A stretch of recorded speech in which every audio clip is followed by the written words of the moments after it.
Have you ever been told that you're too sensitive? Or that you're just overthinking things? Well, if that sounds familiar, this is for you. We're about to dive into the inner workings of a mind that's often misunderstood and explore the unique, beautiful architecture of a mind that just experiences the world with, well, a whole lot more depth and intensity. So let's just start with a question that might hit a little close to home.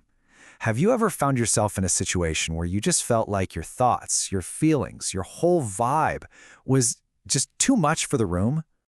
You know that feeling, right? That constant sense of being on the outside looking in, like you're operating on a totally different wavelength. It's especially true in social situations. You can be in a room packed with people, but still feel like you're speaking a completely different language. And maybe you've heard the feedback directly. Phrases like, "You're just being too sensitive," or "Come on, stop overthinking it." They start to become this constant soundtrack. And it's not just isolating, it can actually make you start to question the very core of who you are. But here's the idea I really want us to explore. What if we just reframed all of this? What if being too sensitive and overthinking aren't personal failings at all? What if they're actually fundamental features of your mental architecture? Let's take a closer look at what that really means. So the foundation for this whole experience, it often starts with the actual wiring of the brain itself. We're going to talk about a concept called hyperconnectivity, and honestly, it's changing how we understand this kind of mind. Okay, so what is hyperconnectivity? Well, to put it simply, your brain is like a master pattern matcher on overdrive. For example, you might see a new movie, and your brain instantly links it to a book you read 5 years ago, a conversation you had yesterday, and a weird dream you had last night. It doesn't just see one thing. It sees the 10 other things that one thing is connected to, and it sees them all at once.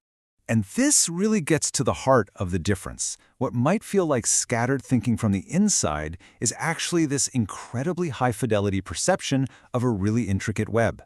You're not losing focus, you're seeing a much, much bigger and more intricate picture than most people. Now this hyperconnected brain, it doesn't operate in a vacuum. Nope. It comes bundled with a couple of other really powerful core traits. Let's see how they all kind of fit together. So first, there's this intense emotional depth.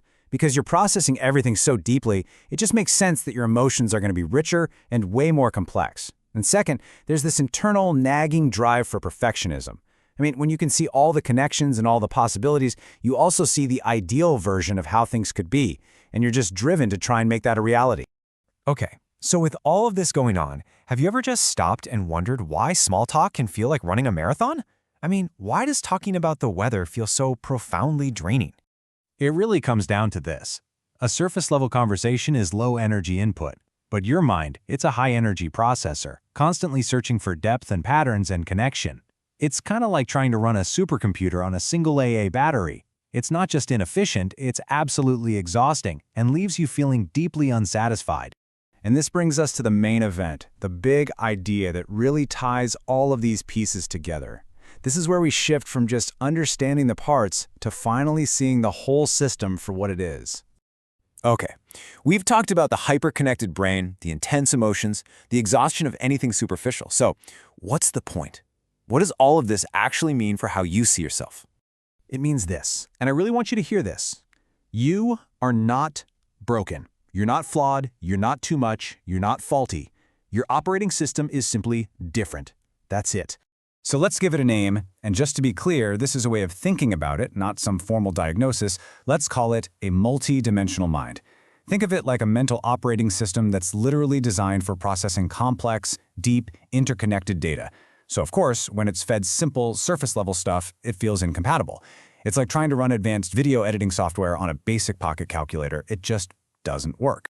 This right here is the single most important takeaway from this entire explainer. This is the truth of your architecture.